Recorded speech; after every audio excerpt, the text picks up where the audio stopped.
Hey guys, welcome back to a brand new episode of the podcast, episode 27. And today we have a very special guest, Mr. Uloomi Karim. I'd like to thank Shaheen MMA Management for this opportunity. If you like this kind of podcast, please like, share, comment, and subscribe. Hello guys, it's Hammad Mia from MMA Diagnosis, and today with me I have a very special guest. He is a professional mixed martial artist and he has competed for Pakistan on the international stage, Mr. Uloomi Karim. Assalamu alaikum, how are you, brother? Welcome, Salam. Well, I'm good. How are you? Alhamdulillah, I'm good, brother. How is it? Where are you currently? Are you in Islamabad or Gilgit? I am in Gilgit right now. All right, and Yeah. so for the listeners that don't know, Gilgit, Baltistan, can you give a description of how it is there? How's it going up there? The environment? Yeah. Gilgit is basically, most of the people would know the name Hunza. So Gilgit is up north of Pakistan.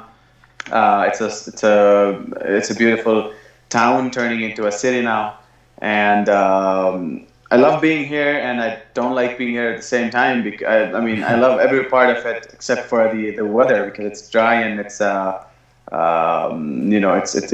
pretty tough on me. And whenever there's dryness, I always catch a flu. So it's beautiful. It's lovely. This is the place to be. And speaking about Gilgit, a lot of great fighters are coming out of this. So we've got yourself, and we've got up-and-coming boxer Usman Wazir, and many more fighters. Yeah. What's different about Gilgit? Is it the pani? Is it the water? What's different there? It's I think it's not only Gilgit, but it's the rest of the places, the mountainous regions of Pakistan.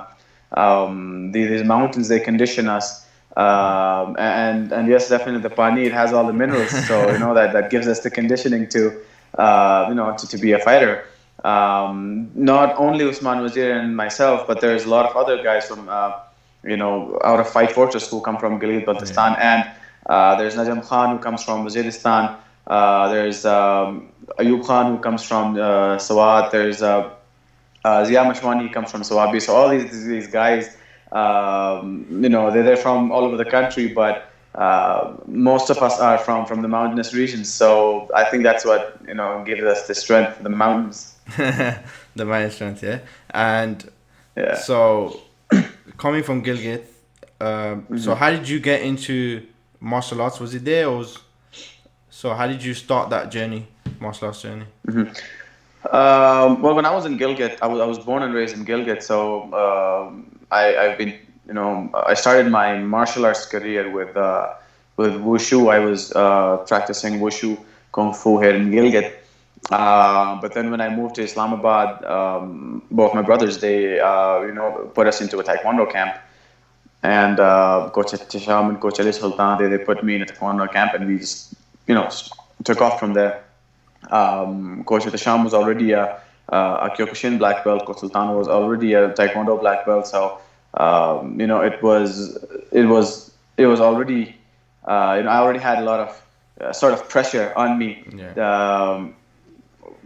Belonging from such a martial arts family and not being a good martial artist. So the journey just started from there. So would you consider your family the equivalent of the Gracie family in Pakistan?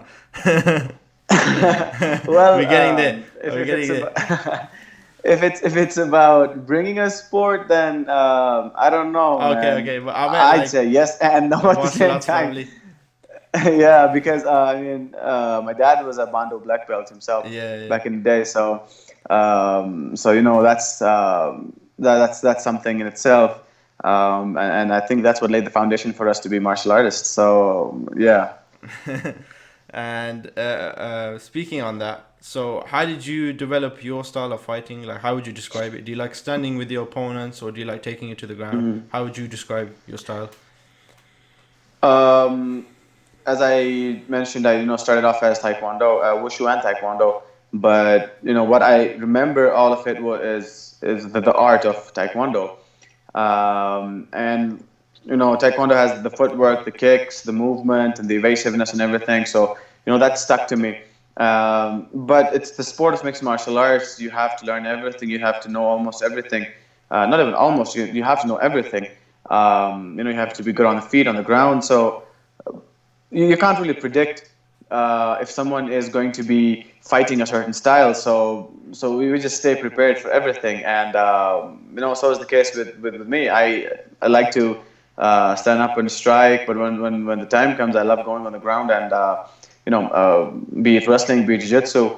I have a purple belt in jiu-jitsu, and I've finished quite a lot of my opponents by submissions as well. So whatever it goes, I love to fight. There it goes. And so we started off with Gilgit, and then you moved to Islamabad. I'm sure because Fight Fortress is in Islamabad, right? How did that? Why did you migrate there then from Gilgit to? We moved for education. There was a time when Coach Shaheen was already in Islamabad, and our parents thought that this was the best option. That our siblings to be together in one place and just go there for studies. But little did they know that times were going to turn and you're going to be punching people in the face. Instead of being nerds, we would be doing this. But 2004, I came to Islamabad, and we were put in a boarding school together. And then when we got out of there, we just straight away jumped into the taekwondo camp. So yeah. And speaking about, so what did you study in exactly? Because you said you went to... I did my OA levels, and then I moved on to do my bachelor's in computer sciences. So I have a degree in computer sciences. All right. So you preferred punching people in the face than typing on the keypad? Oh, I tell this story everywhere I go. Whenever someone asks me what made you, come into sport, that first off, it was my brothers. And secondly, it was the feeling of getting hit. First time I got kicked in the face in the taekwondo spotting, I was like, all right, this is it. This is what I'm going to do for the rest of my life. I'm not going to sit behind a desk and say yes sir, no sir, and I'm not going to do a 9 to 5 kind of thing. I'm just going to straight up, become a fighter. And at that point in time, I was thinking I'd become a taekwondo fighter. But then gradually, when we started training in mixed martial arts and we saw how the sport is, we just switched into it, and here I am in front of you. Yeah, it becomes very addictive, right? It's a bit like a drug. Yeah, definitely. It's a bit like a drug in a way. It is. You can't stop. It is, to be honest. I mean, it's not only the fact that you punch people in the face for a living, but the fitness that the fitness level, the fitness that you achieve, that is addicting.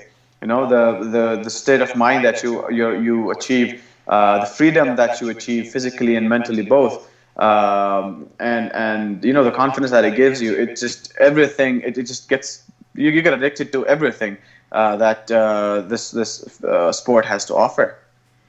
And so you're training in Fight Fortress, and then I also saw on your Instagram you training at Fairtex training center, so in Pattaya, Thailand. Yeah. How was the experience there compared to training in Pakistan? I went to Fairtex Pattaya in July 2019 when they invited Anita after her first win. After her first fight, actually, they scouted her and they offered her a sponsorship deal at Fairtex, and she went there in January 2019. She had an amazing camp. She fought Gita Suharsona from Indonesia. She won that fight, and then those guys solidified the contract, so they called her back. And I accompanied her because after 3 years, I hadn't been out of the country for 3 years, no training, and then I had 2 back-to-back losses in 2 months. So I wanted to go out there and train a bit. So when I went there, with Anita, I just fell in love with the place. They had the same environment as of Team Fight Fortress, and when we started training, they saw my level, they saw how I was with their pro fighters and how I was contributing and helping. Stamp Fairtex when she was fighting for her first MMA fight. It just clicked with them, and they signed me. Now I fight out of Fairtex Pattaya and Team Fight Fortress, both the teams. I represent both the teams. And Anita is your sister, if I'm correct, right? Yes, she is. Yeah. So she's the first Pakistani female mixed martial artist. Definitely, she is the first Pakistani female mixed martial artist to. There's a lot of firsts when it comes to Anita, Yeah. She got signed by One Warrior Series, and Yeah. she was the first to compete internationally. She was the first to win internationally. She was the first female in one. One beat One Warrior Series. It's still one championship. It's a part of one championship. So, she had, Alhamdulillah, a very good journey. She's started pretty good. Yeah, so yeah, that's what I mean by Gracie family. It's a great history now in Pakistan, inshallah. And Inshallah. so we're in the month of Ramadan. So how are you Mm-hmm. balancing like training and fasting, etc.? Mm-hmm. Well, as I mentioned, Usman Wazir, he's here as well, Yeah. and he's been helping and contributing in giving back to the society with the collaboration of AK Academy. They had a couple of, a couple hundred or 1,000 ration bags that they were distributing in Gilgit, and he was here. So we just bumped into each other. We didn't know that he didn't know I was here. I didn't know he was here in Gilgit. And we just bumped into each other one day, and we just decided that we need to train him to stay in shape because he has a big fight coming up. Whenever this pandemic ends, I'm gonna jump into a fight. So we're always willing to stay in shape, and we always want to stay in shape. So we just came up with the time that right after iftari, a couple of hours later, around 9 p.m., we're gonna go to this sports complex, Gilgit Sports Complex. The chief secretary of Gilgit was kind enough to open the place for us to train, just for him and I. And we just go there with our team and we train at nights. Yeah, and are you training post iftari? I'm guessing. So post Yes, iftari, we yeah. train at around like 9 p.m. Pakistan time. Yeah. And just wanted to say, how does it? You just said that you're gonna be fighting straight after this lockdown, hopefully. Yeah. Why was Inshallah. it? So your last fight was late 2018 with Mm-hmm. in Brave, right? Why was there Yeah. a layoff? Was it to just improve your skills, or did you have injuries, or was there a reason for the layoff? That fight. What I had. They offered me just a fight contract for Brave for that Yeah, particular fight because they want to have a massive event in Pakistan, like a first time ever, such a prestigious event coming to Pakistan, like an international MMA event coming to Pakistan for the first time and hosting such a big show. So they wanted to have Pakistani fighters on board, and there were 7 of us who fought on that card. I mean 7 Pakistanis who fought on that card. So when they saw my fight, when they saw how it went, they offered me the contract, and they had me on their roster, they had me on the calendar, but I had a couple of injuries, and then when I moved to Thailand. I had a fracture in my leg, and that was when I was offered a fight, and I had a fractured leg, so I couldn't take the fight. But now we are again. We're talking about them giving me a fight very soon because they signed me right after that event, right after Brave 17.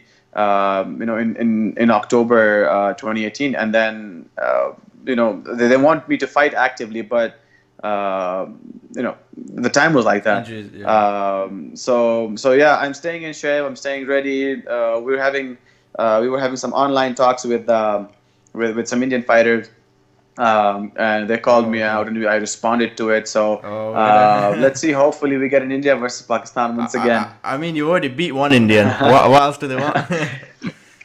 Well, that's what how Muhammad Farhad said, that I've already beaten one Indian, he's beaten a Pakistani. So he's like, let's have a rubber match, let's have a tiebreaker, let's see who wins this one. And initially he called me out and he called Mehmosh out, but then afterwards it narrowed down to me. And we've been having these Back and forth. social media challenges and acceptances. But let's hope that Braves management pulls something off. Yeah, and so how did it feel? So you just said that you got into Brave.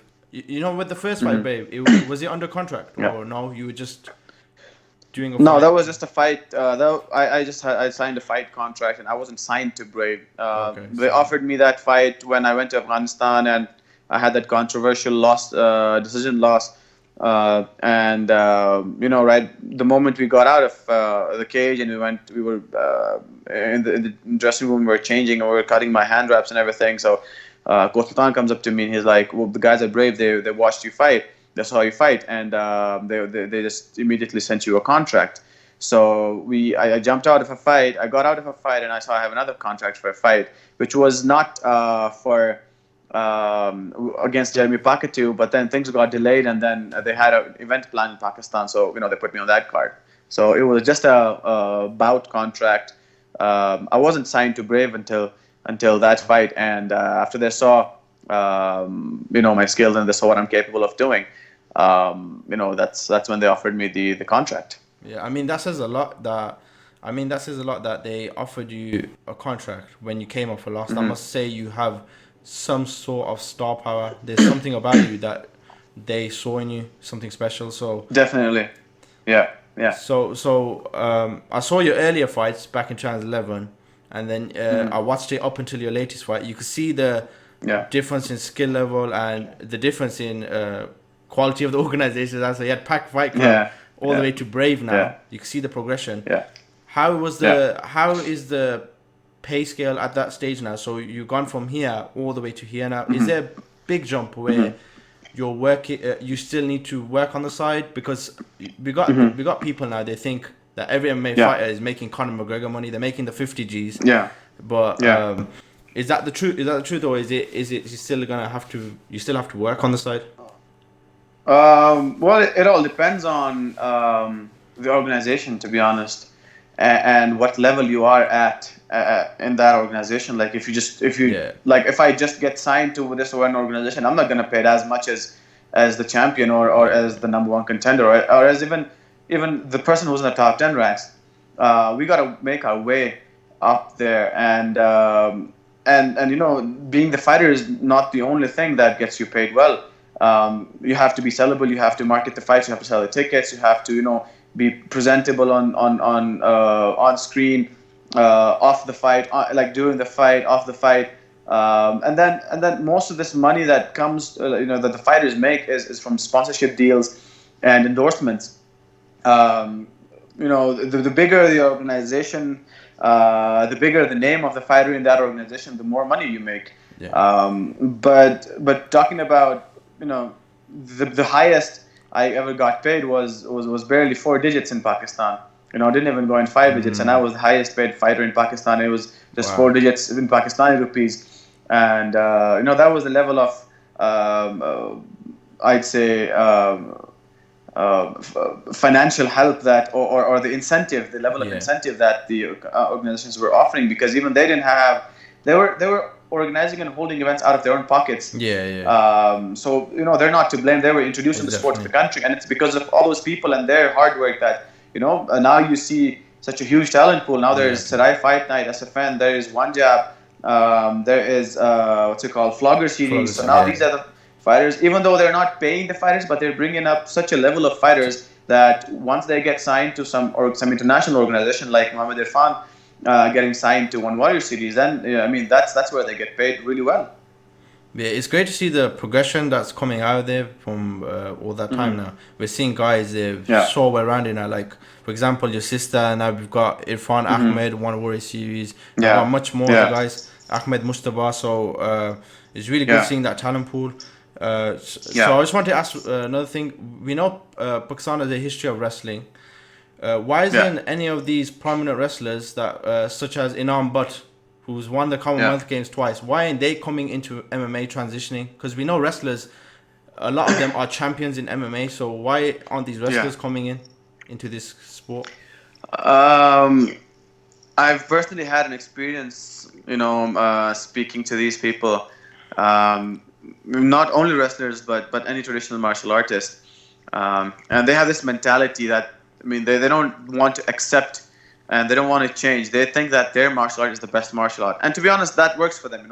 That's how they make money. That's how they earn their bread.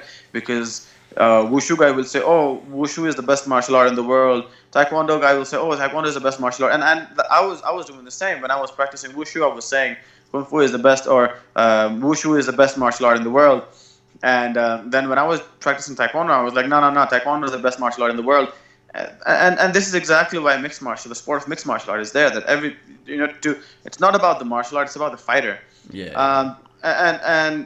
And so is the case with the wrestling. A lot of wrestlers, they don't want to compete in martial arts, like mixed martial arts. Sorry, because I've heard people say that mixed martial art is a jahil game. It's a khuni khel and this and that and whatnot. I mean, of course, there's pros and cons of every combat sport, every martial art, and mixed martial art is the brutalest of them all. But then again, if you are at such a good level, for example, if there's an elite level wrestler, a Pakistani national and international champion, if he achieves the same level of championship or the same level of greatness in the sport of mixed martial art, that means he's going to get paid really well as compared to whatever he's getting paid right now. If he has any endorsements and if he has any sponsors, then that's like Sone Pe Suhaga. That's even better. So it's just that traditional martial artists, they don't accept change. They don't want to transition into mixed martial arts. They think that their sport is the greatest and they can beat everyone. I think that's the basic reason. And not even martial art or mixed martial art. It's anything. I mean, talk about politics. Talk about food. Talk about anything in our country. People don't really accept change. People don't accept that this is a good thing, or this is this could be fruitful to us. So it's just the generic mentality of ours. Yeah, it's the same even here over in the UK. But like we show them, like if you show the elder generation mixed martial arts, they look at it and they just say what you say is jahil, and they look at boxing as a gentleman's sport. So it's the same over here. I mean, come on, man. Boxing has more deaths and more injuries as compared to mixed martial arts. More concussions, more deaths, because like right after the fight, a lot of deaths. And the death rate of boxing, if you compare the death rate of boxing with mixed martial art, it's huge, and plus boxing is a very old sport, and people like Muhammad Ali, George Foreman, Joe Frazier, Manny Pacquiao, Floyd Mayweather, just name them. These guys have marketed the sport so well. The way Khabib and Conor McGregor had marketed mixed martial art. I remember we were having, like, right after our training session, we went to this place to eat, to this diner, and there were 4 guys who were talking about the sport of UFC. They were like, "Oh, did you watch that UFC fight, man? Conor McGregor and Khabib were amazing." And we were just sitting right there, and they didn't know that we were mixed martial artists, and that we fought, like, representing the country internationally, and we've won titles and championship belts, and they didn't know anything. And this is the good thing, that this shows that the sport is now growing. The sport's going to be as famous as boxing. Exactly why it's the fastest growing sport in the world. Exactly. So it's good to hear that now people MMA is generally getting the name there now in Pakistan. So just wanted to say, definitely it is. Yeah, mm-hmm. I just wanted to say, how did you get the nickname Kratos now? Because your nickname's Kratos. Are you a fan of the game series? Well, I had the nickname, the General. Coach at the Sham gave me the nickname, the General, back in 2011. Because I was the flag bearer of the team at that point, because I was the only senior fighter there. I was the only guy who was fighting pro. The rest of the guys were fighting amateur. Well, pro amateur, not even amateur. So I had this rematch going on. We were preparing for this rematch, and we had this photo shoot for a poster against Avaz Shah, and one of our teammates, he cropped one of my picture like half, and he pasted Kratos' face on it, and he said, and he commented, like, he sent me the picture, and he said Kratos. For a second, I didn't read it properly, and I thought he said Kartoos. And I asked him, I was like, why would you call me Kartoos? That's such a desi fight name. He's like, no, it's Kratos. Look it up. So I just went online. I read everything about it, and then I saw the game. I started playing the game as well, and I was like, oh, okay, this is what happens to, this is what it actually is, and this is who he actually is. And then I read the entire Greek, the Greek mythology behind it. And then it just clicked. It just felt right that even Coach Etisham, when I told him that Gohar Rahman gave me this nickname, he was like, "Well, this is exactly how you are. This is exactly how you fight." Because after in every game, after he dies, in the next game he comes back stronger than ever. He comes back, powerful, technically more sound, and he has more weapons. And that is exactly how it was for me. After every single loss, I was coming back stronger. I was coming back faster. I was better than before. So it just it just stuck by. And what's funny is you had the goatee first, like Kratos, and then later on in the game, he's got the beard now, and you got the beard now. So who had it first? Was it you or Kratos? I would say they've been taking. I would say they are keeping their tabs on me. When I had the goatee, they launched God of War with a goatee on, and 2014-15, I started growing this beard, and when I had this full-on beard and started shaving my head clean bald, I saw the new God of War coming on the console, and I was like, wait, did they just introduce a new character based on my looks? And everyone was messaging me, "Oh, dude, come on, man, Kratos, you've been doing the same, and you're copying Kratos." And I was like, "Come on, guys, you guys know how it was. I had the beard 3 years ago, and these guys just launched it." So it was crazy seeing all of that, and then in the new game, Kratos had a son named Atreus, and I had read about Kratos' son Atreus and all of that in the mythology on Google, and I had a tiny puppy. I named him Atreus, so it just kind of went hand in hand with the character. So I would say, come on, I would say I'm the inspiration behind the game God of War and his character. So you're saying they jumped on the bandwagon, right? So they jumped on the bandwagon. Oh, definitely, they did. They definitely did. And so you got a big beard, right? For the unlucky guys that can't grow a beard like you and myself, what advice would you give? Well, bro, to be honest, the beard chooses you, man. It's not something that you can, the bald. I could have had like super crazy hair and no beard, but I have like bald patches on my head, but it's just that the bald and the bearded life shows me. You can't choose the beard. The beard chooses you. So if you don't have a beard, don't even try. So just blame your parents. Right? But not. Yeah. Blame the parents. Blame the parents for the genetics. Yeah. No, but to be honest, I think a bit of grooming, a bit of oiling could help. And the beard is in the fashion now, and there are so many products that help you grow a beard. What oil? Do you use? What oil do you use? I don't use any fancy stuff, man. I just use desi sarson ka tel.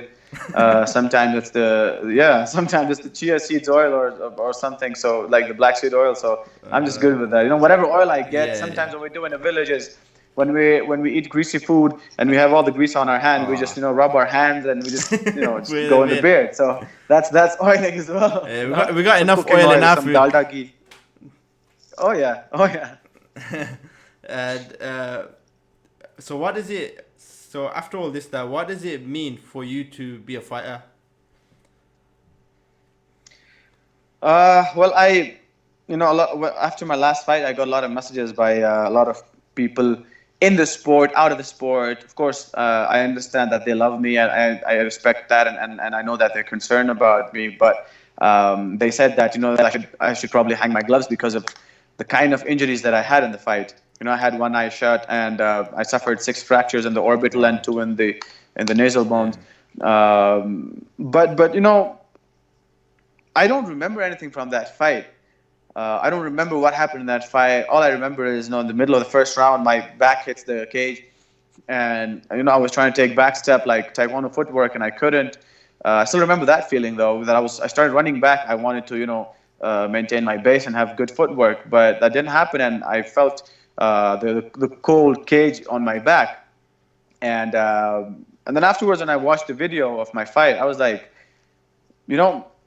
God gave me another chance to fight. He gave me it's like God of War again. Yeah. It's like I died in that fight and then I came back to life and stronger than before. Um, my judgment from that fight was that if that is how I fought on autopilot on my like subconsciously, just imagine the kind of fight I would put if I go in there with the same intensity, being 100% in my senses. If from the start, when the bell rings, I just become that person that I became in the second round in my last fight. And I say that after a dozen fights, this is the start for like this is the actual start for Uloomi Karim. This is now is going to be the rise of Uloomi Karim. Things are going to be different. I have changed a lot of things in my game. I've been working harder. The mindset is totally different. Yeah. So I mean that's what matters the most. And it's just that each and every single mixed martial arts fighter wants to become the champion, wants to become the greatest, and that's my dream too. I want to be remembered as the person who came out of Pakistan and conquered the world. And people would say, "Wow, someone from Pakistan could do that. We'd never imagined that." And that is the person that I want to be. That everybody remembers that, that was Pakistani power. So that's the aim, bro. So the fight you were talking about was in Brave 17 in Pakistan, right? In Lahore. Yeah. And Yeah. you fought Jeremy. I can't pronounce the second name. Is it Jeremy Passit? How do you put? Pakitu. Oh, Pakitu. Yeah. So Jeremy Pakitu. Yeah. So he knocked you. So what you were talking about was when he knocked you down, right? Would you say it was the Pakistani audience that kind of kept you up in a way? That having your home crowd, having your people there, is what kept you surviving in the fight? Because you got hurt really bad from when I was watching the fight, and you somehow survived. People always think that that it doesn't matter. Some people think it doesn't matter if you support them or not. Every single person matters, man. Yeah. Every single person, because everybody was sending me videos that they had shot when the first round ended and the second round I was coming back. And even the end of the first round, if you watch the fight closely, the end of the first round, I started getting to him. I put him in the clinch, put him against the fence, and started elbowing him in the face. So the end of that knockdown was the only place where he was dominant. But after that, the tables turned, everything just went upside down. And the only thing I remember from that fight, like the three things I remember from that fight, the first one is my coach yelling at me head in the throat because I was in clinch. The second one I remember was people chanting Pakistan ka matlab kya, la ilaha illallah, and I still get goosebumps whenever I think of that. Wow. And I mean the third one that I remember was everybody chanting Hunza Hunza Hunza, and I mean these are the three things that I remember in my. I mean I can still hear it clearly and I get goosebumps. And it's the people, man. I mean if you watch how I came back in the second round when the rest ended, the rest time ended, and when we got off of our stools, and when they show that the lights they're coming back, and I go all crazy. I mean that was all the people, that was their support, and I say this every single time that I'm always grateful, forever grateful for everything that I have and every chance that I've gotten, and especially the people that support me, care for me, and love, and that show love to me. I mean. It wasn't going to be that way. I think it would have been impossible for me to get back in that fashion if it was anywhere else in the world. I mean, the people were so amazing. It was overwhelming. And even after the fight, I thought that I didn't know what had happened to me. I was pretty bummed out that, come on, man, I fought after 2 years in front of my home crowd, and I thought I lost by knockout. And we were heading back to the hotel, and the fighter's bus was stopped by people, and everybody stormed in, and they pulled me out and started, hugging me and kissing me on my head, and they were taking pictures and all, and I got surprised. I was like, wait, what happened inside? And I couldn't wait to watch the video, and it was, I mean, I saw that the more the people were chanting, the better I was fighting. Yeah. So it was their support and their energy that they fed me, and I fought like that. Yeah, you made all of us Pakistanis proud with that fight. I think you showed a lion heart, and inshallah, man. Hope you have more Sure. like victories in your career. I mean, thank you so much. And Amen. so your career right now, we move to maybe the next 10 years. Let's just say your career's over. How would you transition? Would you transition into coaching, or do you have any other like hobby or interest that you may go into later on? I'd say 10 years is, I don't know. After I still see myself fighting after 10 years, Wow. at least like the Yeah, next yeah. 12, 14 years. I mean, till I'm 44 or Oh, something. But then again, there's a reason why I had to get this degree. It's not only just for the sake of yeah. having a degree or having a job, but I know the repercussions of uh, the sport. When there's, I mean, I have injuries that if they could have gone the other way, I mean, I could have lost an organ or a limb or anything. But alhamdulillah, none of that happened. But you never know what happens in the sport. So I have a lot of plans. But then again, Allah is the best planner of them Yes. all. I used to be a musician as well, so I always Well, have that to go get back to. what was your band Uh, called? I It was called Disbelief, Disbelief. DISS. Yeah, What and boy I that was the name? bassist. Well, it was we had we were I would say we were a kind of um, we had to deal a lot with hatred. It was about dissing what people believed about us. So we just came up with that name. And I was the bassist and the backing vocalist of that band, and I would always be screaming, and I was a monkey on the stage. I would just jump around left and right with a bass guitar in my neck, and just playing, and diving around and jumping around, and headbanging and stuff. I still have that to get back to as well. I have my degree. I could start a business. I've been observing a lot of people. So there's a lot of things that I believe I can do, because alhamdulillah, I've been conditioned in such a way that whatever I want to do I've worked hard I wasn't a fighter when I was a kid. I couldn't fight. I couldn't fight for anything. But here I am. I'm one of the best fighters in Pakistan, and that's because I worked hard in this. And alhamdulillah, we have that hardworking aptitude towards everything. So whatever I have to do, I know I'm going to work hard in it, and inshallah, I'm going to succeed. Inshallah. And so the reason why I asked that was because there's a lot of fighters, they can't get away from the sport. So for example, BJ Penn now, Yeah. he's been getting into a lot of Yeah. controversy. He got knocked out in a street fight. He's lost a lot of his Yeah. fights, so he can't get away now, and he's kind of not tarnished his legacy, but he's tampered it a bit down. So that's Yeah. why I thought I'd ask, because you seem like you have a lot of options going with the music, businesses, hopefully, Yeah. and your computer science degree. So would you say that's a lot of issues Well, with a lot of fighters? Definitely. I mean, I like I said, I'm blessed and I'm grateful for that. That I have a lot of that I'm working on a lot of other skills as well. But not everyone does that. I mean, you gave example of BJ Penn. You never know if he needs the money, Yeah. And people do this for money. People need to pay their bills. And in countries like UK and the US, you have to pay mortgages, and Yeah. that's what really gets to you. You have to pay a lot of money left and right. In Pakistan, I mean, if you don't have a business, you still gotta pay the bills. You have a house to run, and you have a lot of responsibilities here as well. So, um, a lot of kids here, they have jobs. There are a couple of fighters in Lahore that work in hotels and restaurants as waiters and as cleaners, as cooks, as chefs, and they have to make money like that. Definitely, I mean, there's a lot of problems for everyone, especially financially. So we have to do something to take care of that. But at Fight Fortress, we've tried to solve this issue by employing our own fighters. Whoever wants to Wow. become a professional fighter.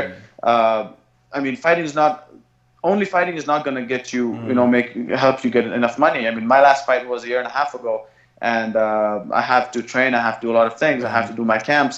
and then this is an expensive sport. So we do have to work. We have to work. I mean, we teach at the gym. We deal with personal clients. We try to give people, all sorts of weight loss things, and teach people boxing, teach jiu-jitsu, and so we have to do these things. We have to teach people, and of course, it takes a toll on your body when you start getting older, and you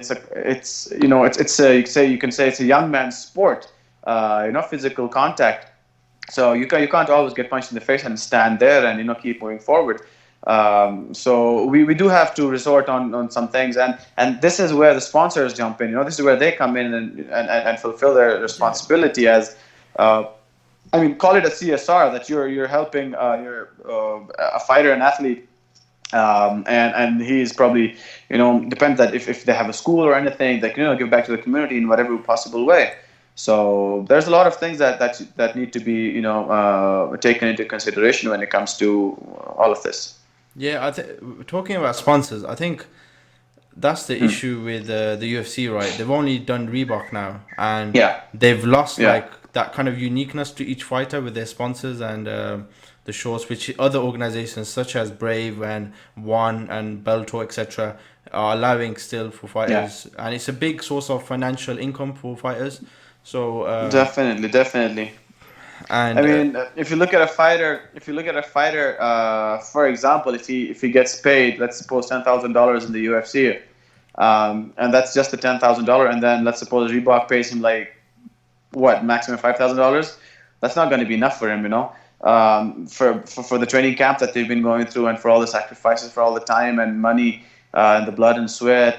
And the thing is, people think that we were training, so we don't need money. We need money to eat the right food. We need money to recover from the training. That's the biggest issue, the recovery. Be it with supplements, be it consulting a doctor, a physician, whatever way, or therapies. Money is being invested so we can earn money. And if someone has one sponsor or something, we cannot do that. It's just that we're putting our bodies online, we're putting our lives on the line, and not getting paid enough. The good thing about having multiple sponsors was that you get multiple endorsements, and different companies approach you and offer to pay you more from the company that you're already signed with, and you're let's suppose advertising for them. That's a good way to make money. So. Like you said, the ESPN deal, that is exactly why a lot of fighters from the UFC, they left the UFC because they were making more money potentially, and they left the UFC and they would switch to Bellator and One Championship. So talking about sponsorship, I saw that you got signed by Team Fairtex. How did that sponsorship occur? So how did you get that big deal? Because it's quite a big deal here. Well, it was, as I mentioned, Anita, they signed Anita and they asked her to, come over to train and, help the other fighters as well. And Stan Fairtex, who was a two-sport kickboxing and Muay Thai world champion in, women's world champion in One Championship, she had her mixed martial arts fight coming up. And I accompanied her, and we were just training, and the way I was contributing to her, techniques, and the way I was being a training partner, they really like that, and like I said, they have this environment of Team Fight Fortress. It's like a family kind of an environment. The team's super tight, pretty tight. It's a small team, but it's a tight team. Everyone is everyone sticks together. Everybody helps each other in everything, and they saw that I have the same aptitude. And then when they saw me spar with the guys, with the pros, they asked me about my fight record, and I told them I was 7-5, and they go, so what's your current streak? And I told the manager, I was like, I'm on a 2 fights losing streak, and he just looks at me and is like, dude, you don't look like you're on a 2 fights losing streak. Come on, man. So I was like, nah, this is exactly how it happened. And I was like, you can go ahead and watch my fight videos. And so the next day they call me up and they're like, well, the boss wants to meet you in the office. So I thought I'd done something wrong. So I just, I was scared, and I went up to the office, and the boss was like, we want to sign. He said, how long do you want to stay in Thailand for? And I was like, for as long as I can. So he's like, would it be okay if, would you like to sign with us and become one of us? And I was like, in my head I was like, I've been trying to do this for the past 6 years, going from gym to gym, from country to country, trying to get signed by one of the teams, but maybe God wanted me to complete my degree and then get signed by a really good Get that team. degree, yeah. So Every yeah, Desi parent's dream, man. so oh yes, I swear. I mean, I fulfilled my parents' dream as well. That I gave them a computer science degree, and then I fulfilled my own dream as well of getting signed to a team that and chasing my dream. That's one part of my dream. You can say a ladder and a stepping stone. So yeah, alhamdulillah, it all went well together, and then they helped me with all the documentation to get out to Fairtex and then stay there for a longer time. Yeah. So how was the goodie bag? I'm a bit jealous now. Did you get free gear? Uh, it's not just a goodie bag, man. It's an amazing bag. It was a huge bag, and when we went to sign the contract, and while I was signing the contract, I had the bag popped in my head, and I was just looking at it like I was like, my third eye was thinking, it was focusing on the bag. And when we went there, I mean, they had this amazing set of equipment for us, and then I told the boss that I needed some extra equipment, extra gear, and he was kind enough to throw that in my bag as well. So it was amazing. I mean, top-notch facility, top-notch gear in the world. And then DJ Jackson is there as an MMA, jiu-jitsu, and wrestling coach. So the Muay Thai is getting better, the wrestling, the jiu-jitsu, that's getting better, the MMA part is getting better. So I mean, Fairtex itself is a goodie bag. Yeah. When I go there, the facility, everything, the environment. So yeah, and then the leather that you put on your hands. You see a lot of the guys show off the Fairtex merchandise, and then you tell them that you're signed by Fairtex. I mean, that burn is something, man. It's just, I enjoy that. And so from Fairtex, so we're speaking about generally now. Who is your biggest inspiration in life in general now? So moving on from MMA. Man, I believe everything starts from home. Charity begins at home. Inspiration begins at home. It's all. I mean, you don't have to look outside your house. I mean, my parents, their work is to give back to the community, and they chose that sort of a working style and working life, that they work for the people, working for the poor, working for the people, working for the needy, and so is the case with my brothers, with my coaches. That the team Fight Fortress was basically it's not a business place. I mean, whoever comes to Team Fight Fortress, they look at us and they were like, oh, you don't have treadmills, you don't have this machine. No, we're not a place to do business. We are a place who help people with physical, emotional, or any problems, stress, or any problems that you face. We're here to help you out and be there for you as a family. And my biggest inspirations are my parents, and then bringing me in the sport, they're my brothers, man. I mean, and to everyone out there, I would say you don't have to look for inspiration or love anywhere outside your house. I mean, just look at how hard your parents are working to provide for you. Look at how hard your siblings are trying to protect you from whatever comes your way. So it's just simple, straight. It's my parents and my siblings, my own family.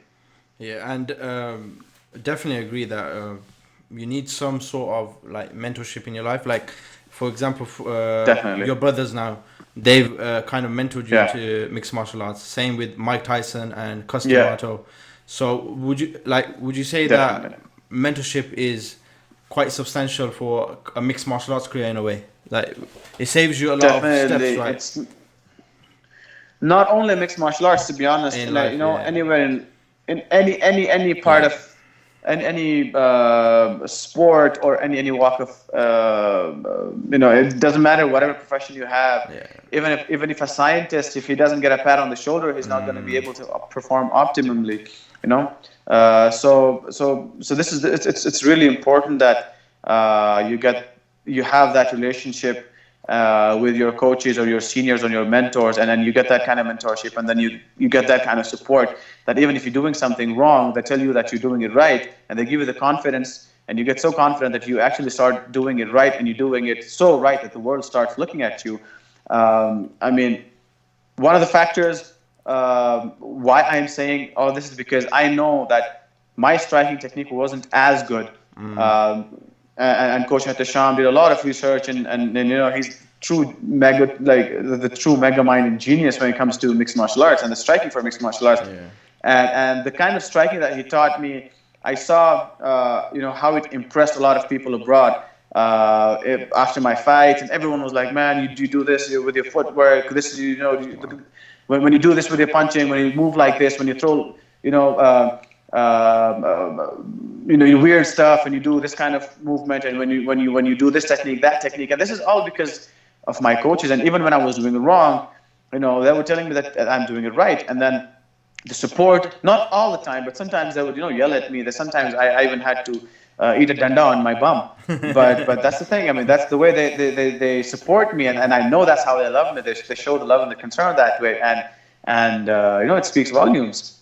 Yeah, and so it's so essentially like your brother had to learn all these techniques, put the effort and time in, and then you kind of took it in as a sponge, and it saved you a lot of time having to learn and put all that extra time in. Where now you got a brother who's putting in that time, right?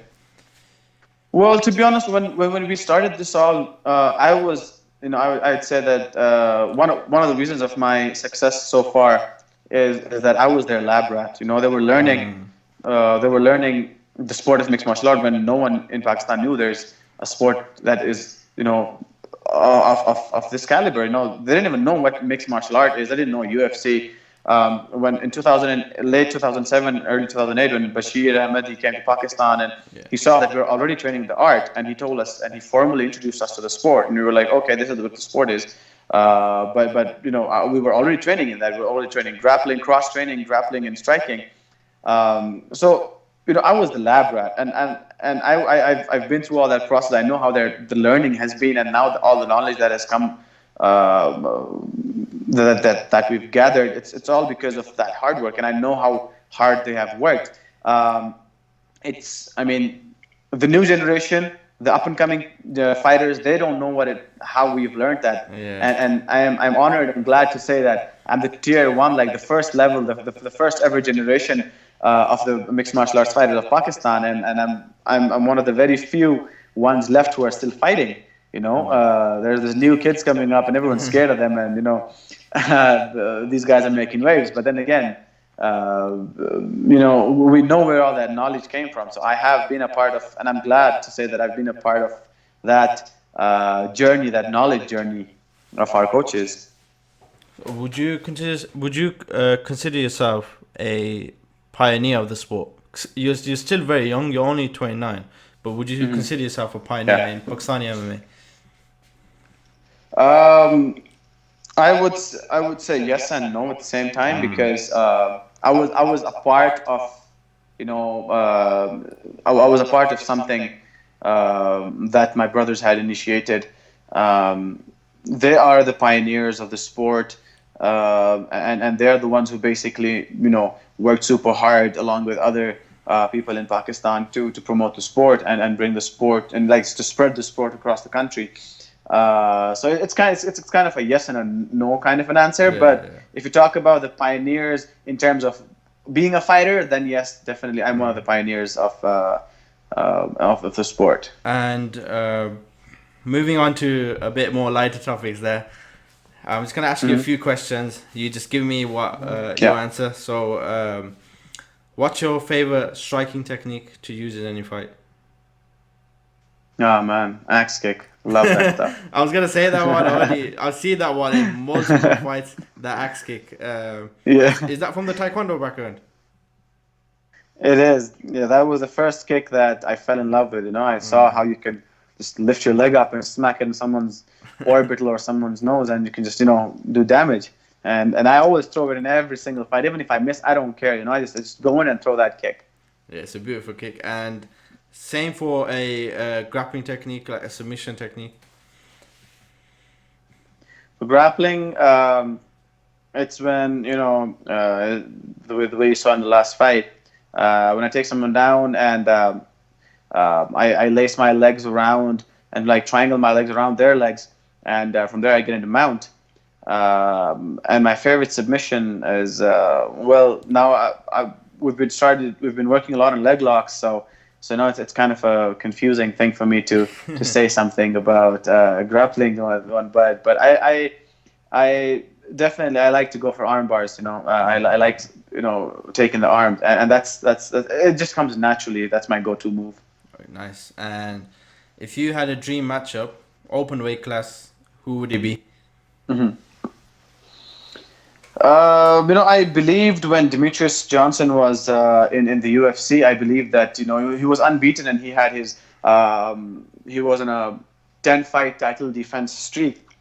I thought that he's unbeatable. I knew that I had this thing engraved in my head that no one else can beat him, but I can. I'm gonna go to the flyweight division in the UFC and I'm gonna beat him and take the belt from him. But whatever happened. But stylistically, even sometimes people tell me that I look like Demetrius Johnson because of the bald head and the beard. Pakistani vision. When I take my glasses off. So, this one person once called me Dangar Chua because a friend of mine, he's like, "Oh, you're like Mighty Mouse, Dangar Chua." So I was like, "Yeah, that's a good one." So I mean that's my dream matchup. And stylistically, I mean I love how Mighty Mouse is. I love his mindset, his mentality. Before every fight, I listen to his quotes on a podcast when he said that you have to leave your emotions when you go to a fight. You have to keep your emotions aside. It's a fight business. You can't afford to get emotional in there. So yeah, Demetrius Johnson. Yeah, Mighty Mouse is the man. Speaking of Demetrius Johnson, what's crazy about him was he was working a full-time job before when he fought Dominic Cruz for the bantamweight title, which is crazy. Yeah. And yeah, he's definitely an inspiration for sports. And that's an interesting matchup actually. So it's good to have the confidence as a fighter. Every fighter needs that kind of confidence to get to that world level and to be a champion. If you don't believe in yourself, nobody's going to believe in you, right? Yeah. So Exactly. So I think we're gonna end it here. So is there any social media tag you wanna plug in and any sponsors you wanna shout out, etc.? So Definitely. I would like all my fam to give me a follow and check out my profile on Instagram, which is ULOOMI. It's plain and simple Uloomi. Same as on Twitter. And my Facebook page is official Uloomi, or you can just write Uloomi Karim and you'll see, you can find my profile, my page. And I would like to give a special shout out to Fairtex Gym and my my apparel sponsor, my everything sponsor. Those are the people. I had a very sweet relationship with this apparel brand in Pakistan, which is called Leaning Pakistan. A huge shout out to them. Obviously, my home team, Team Fight Fortress. I am whatever and whoever I am is all because of the team and my coaches. And a huge shout out to all the people, all the people who support me, hate me. Whoever. I mean, if you're watching me, if you take out the time to watch me, and if you take out the time to write something on my post or drop any sort of like, dislike, comment, negative, positive, whatever it is, thank you so much. I love you all. Keep it going. All right, and just wanted to say that thank you for your time, and I really appreciate it. I hope you do well, and I hope you see you as a brave champion in the next. Inshallah. Definitely, Inshallah. Thank you, and see you in the future. Hopefully, inshallah. Allah Hafiz. Definitely, brother. Inshallah. Allah Hafiz, bro. Thank you. Hey guys, I hope you enjoyed this interview. I'd like to thank Shaheen MMA Management and Mr. Uloomi Karim for appearing on the podcast. If you like these kind of episodes, please like, share, comment, and subscribe to the podcast. Peace!